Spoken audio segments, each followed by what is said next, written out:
What's your normal hair routine? It's been so long, I forgot. I haven't washed my hair since January.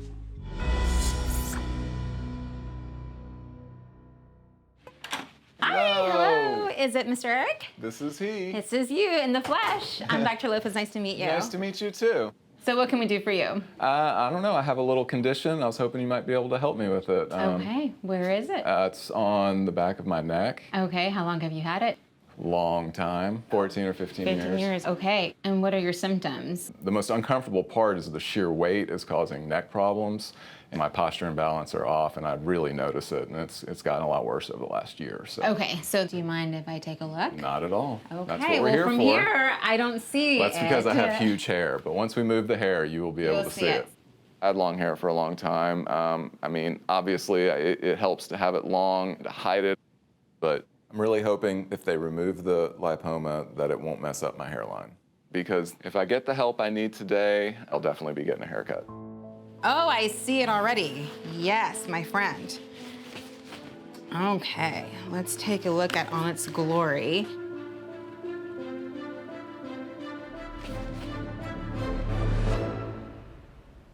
Oh, wow, that's like a melon. What I'm looking for is, one, if I'm able to help Eric in removing his large lipoma, and two, if removing the lipoma will change his hair in an unpleasant way. My only concern is it's about 25 centimeters. It is bigger than the biggest I've ever seen. The danger is not being such a big mass would require lots of lidocaine, and too much lidocaine can lead to toxicity from the lidocaine. So we may have to put him under general anesthesia to have it done, which can increase your risk of complications during the surgery. And then there's a more cosmetic concern because his hairline may be permanently altered. You have a lot of excess skin there. So the excess skin, a lot of it is underneath your hairline. Okay. So I think we can save a lot of your hair. Okay. But a lot of the skin is gonna go. Have to go. Yeah. Okay. Eric's coming back today, and I'm really excited to see him. I was really concerned about preserving his hairline once we remove the lipoma, and I can't wait to see how it looks. Hello. Oh my God! Oh my God! Eric! Hello. Oh my God! Oh my Good to see you. God! Oh my God! First thing I noticed about him is he got a haircut. And he looks sharper, he just looks great. He looks great. I don't even recognize you. Lipoma was gone, and it was time for the hair to be gone too. Having long hair became a chore. My hair is curly, so it'd get knotted unless it was taken care of. And so it was a lot of effort. You know, the short hair is a lot less maintenance. Can I take a quick peek? Sure. Wow. His scar looks amazing. It is in exact shape and form of how it should be. His hair camouflages where the scar is, so you can't even tell that he's had it unless you lift up his hair. Eric, I was just looking at your picture. Yeah, that's crazy. They did such a good Crazy. job. I mean, I can't believe that it worked out as well as it did. I am surprised. You know, obviously I was very apprehensive because it was major surgery and it was pretty stressful, you know, going through it, but it worked out really well. How's your life in general? Like your job, your daughter, your Yeah, I relationship mean, with everything's that? been going good. My relationship with my daughter's been a lot better. My well-being is a lot better than it was. And physically, I feel a lot better.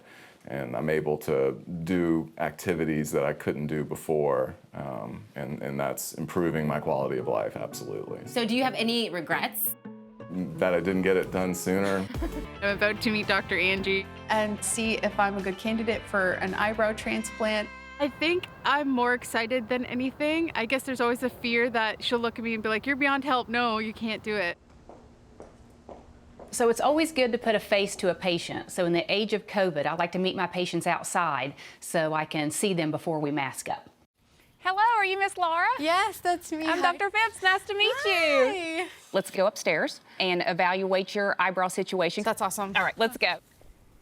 Laura has a condition called trichotillomania, which is the urge to want to pull hair. Some people pull their scalp hair, some people pull their eyelashes, and Laura just happens to pull her eyebrows. And so now I'm about to evaluate her eyebrow situation to see if she's a candidate for having an eyebrow restoration procedure. All right, Miss Laura, I'm gonna put these big girl glasses on here and actually get up close and personal with you and take a look at those eyebrow hairs that you still do have. So I'm gonna scooch up really close. When I'm evaluating Laura in her pre-op consultation, what I'm looking for is to make sure that in the eyebrow skin that there's not any redness, any signs that she may be still pulling. I really need to make sure that Laura is ready for this. You've still got stubbles of hair shafts coming out. You've got some long hairs here in the middle. Now the tail's pretty sparse. Since I've incorporated therapy into my life, I think I've been more able to manage it. If I can get an eyebrow transplant, I feel like the relief I'm gonna have and the life I'm gonna live is gonna look so different for me. Okay, so I do consider you a very good candidate for eyebrow restoration. I'm so happy. She believes she can do it, and I believe in her, so very excited. Nervous and excited. You're gonna have permanent eyebrows that you're never gonna have to worry about them falling off again. That's amazing. She does not have any signs of there being anything going on like active inflammation that would be a red flag to where the transplant wouldn't be successful. So I think we can move forward with the procedure today. So what's gonna happen is we're actually gonna numb up a small area of skin in the back, and then we're gonna cut that hair. But don't worry, because the hair that we cut is the piece of tissue that we're gonna be removing, and then when I pull those edges back together, that will come back hair to hair, so you will be left with no visible evidence that there was any hair that was cut. And then what I will do is I will then numb up the skin of the eyebrows, okay, and start to make the incisions.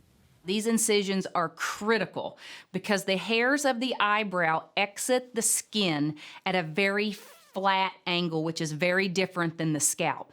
So you have to be very precise when making these incisions to make sure that you make them as flat and lateral as possible, so that when these grow, they're growing flat to the skin and not sticking straight out. Now, you have to keep in mind that this is scalp hair, which is a little different than eyebrow hair as far as the growth cycle. So this hair will continue to grow the life cycle of the hair that's on your scalp. It could get long if you wanted it to.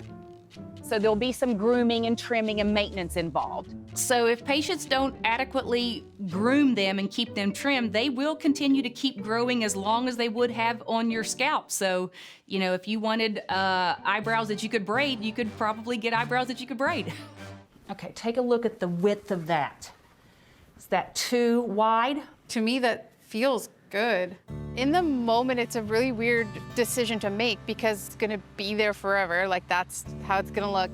But I feel like I'm in good hands. The next step now is we're gonna get you changed into a patient gown and start getting you prepped. Okay. I'm really excited to put these eyebrows on Laura because I want her to feel whole and complete. I don't want her to look in the mirror and be a constant reminder of what I did to myself and have her feel guilt or have her feel shame. And this is just gonna totally liberate her and free her from all those concerns. Are you ready? I'm ready. I'm so ready. Okay. The surgery takes about 4 to 5 hours. It's very meticulous, it's very artistic, and you don't leave my office until I say it's perfect.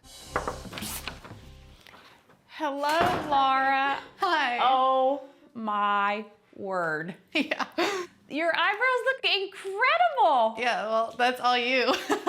Holy moly, let's take a look at these. Oh my gosh, look how different you look. Yeah. It has completely changed your face. Yeah. So the eyebrow procedure was a success because there's full growth there. The eyebrows are at the right angle, direction, orientation. She has a full set of eyebrows that look completely natural. So did any part of the process of them growing in trigger any of those past feelings of wanting to pull or anything like that? Yeah, but my tools that I've kind of used for the last few years is what led me to be able to kind of cope with those urges. I feel like it's kind of like a new start, honestly. Like, there's so much that I have avoided. Because you were so self-conscious about not having eyebrows. Exactly, like I definitely was more isolated and avoided activities I wanted to do or people I wanted to see, like all sorts of stuff, yeah. So tell me, what brings you to see me today?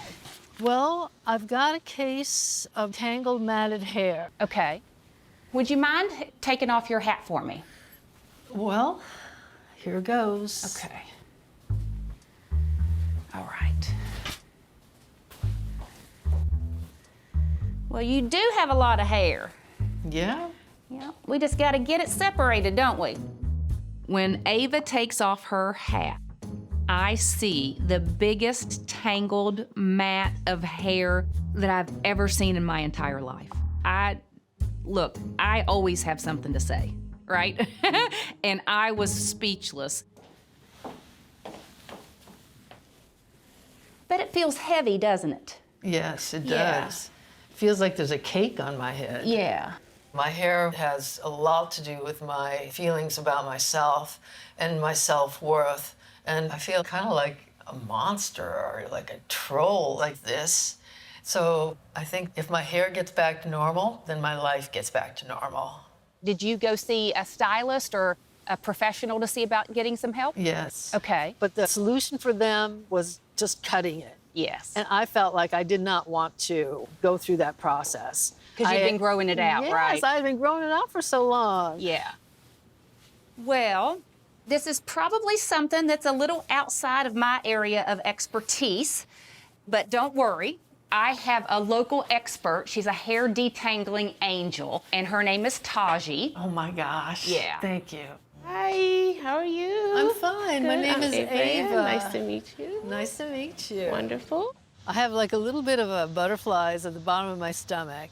The only fears that I have is that it might be actually too late for anyone to do anything about it. Let me see what's going on. Do you really want to see it? Is that okay It's with you? Scary. No, it's No. I'm sure it's not that scary.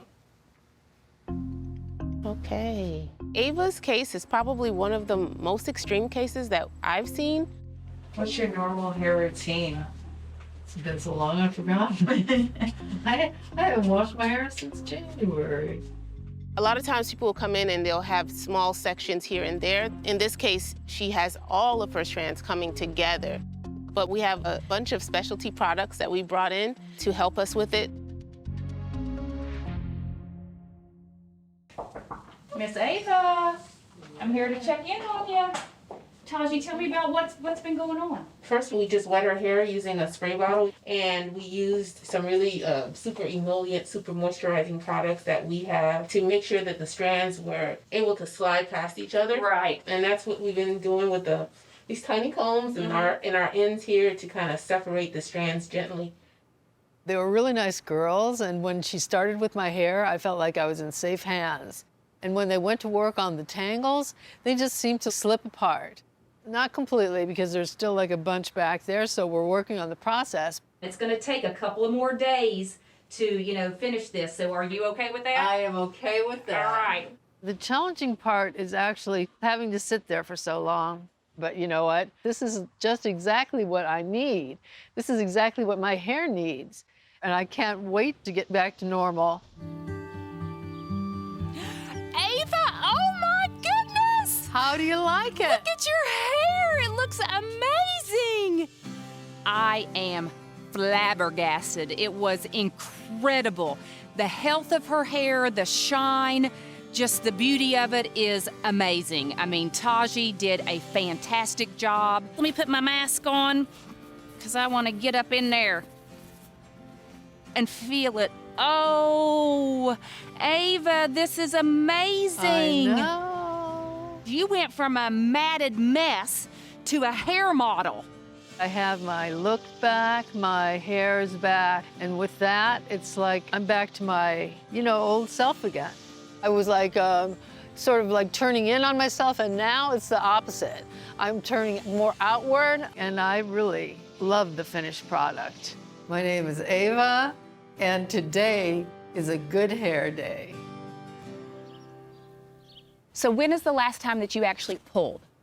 It's been about a year. Last year, things really improved for me, just my ability to deal with my own triggers and through therapy, and it's been significantly improved since then. Okay, I would like you to take your hair down so I can actually see the area of hair loss. Okay. All right, let's take a peek. To do a hair restoration procedure, we take a strip of tissue in the back of the head called the donor area, and then we replace those hairs into the balding area called the recipient area. If she's approved, what we're going to be doing is removing a piece of tissue out of the back of Holly's head that contains all the hair follicles, and then we'll individually dissect each individual hair follicle out one by one. Then I will make incisions into the area where the balding has occurred, and then place the individual hair follicles in those incisions one by one until the procedure is completed. However, I still have to evaluate her donor hair area, so we don't know whether we're going to be able to do surgery today yet or not. Okay, let's take a look. Your scalp looks very healthy, actually. There's no inflammation, there's no redness, I don't see any dryness, any scaling. So now I need to evaluate what we call the donor hair. So what I'm doing is I'm going to measure the length that we would make the incision so I can calculate how many grafts I think we can harvest. So a normal estimation of hair follicles that can be harvested from a female is generally between 1,500 and 2,000. But Holly has a large bald spot. If we only get out 1,600, 1,600 is not going to cover her whole bald head. So that's 20. It's 25. The idea that I might have a full head of hair, which I haven't had since I was 11 years old, I can't even explain what that feels like. I'd be able to ride a roller coaster or go in a car with the windows down without freaking out mentally. It would be a completely different world for me. Your density looks to be at least 75 hairs per square centimeter. I can pretty much calculate the number of grafts that I'm going to be able to get out from someone's scalp based upon two things. One, experience, and number two, actually looking at the density of their hair follicles in the back of their head. So if you can kind of look at it and calculate how many hairs do you see per square centimeter of tissue, you can calculate the length and width of piece of tissue that you need to take out based upon their hair numbers to be able to get a number that you're going to be able to extract in one surgery. So I think we might be able to get out around 1,890 or around 1,900 grafts to address the surface area.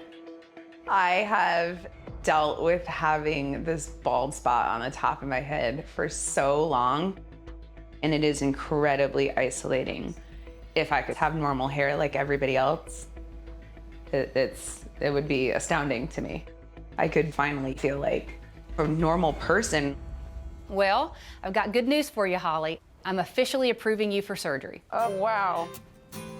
I am so relieved and happy that we're gonna be able to go through with it. I'm really, really hoping this is gonna help me just move forward and have this luxurious head full of hair that I've always wanted that I haven't had.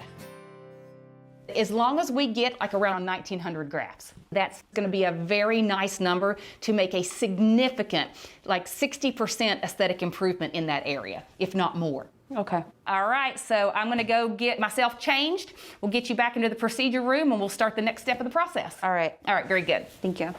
Hi, Holly, how are you? Great, how are you? Good to see you, and I'm seeing you without your topper. Yep, hair's grown in a lot. Very good. Well, I'm really glad to hear that. Let's take a look.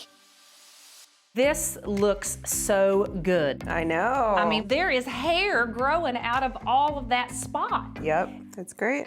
Holly had a huge area of baldness because of the trichotillomania. So when I looked at the growth of the hairs that were in that area, it was very successful.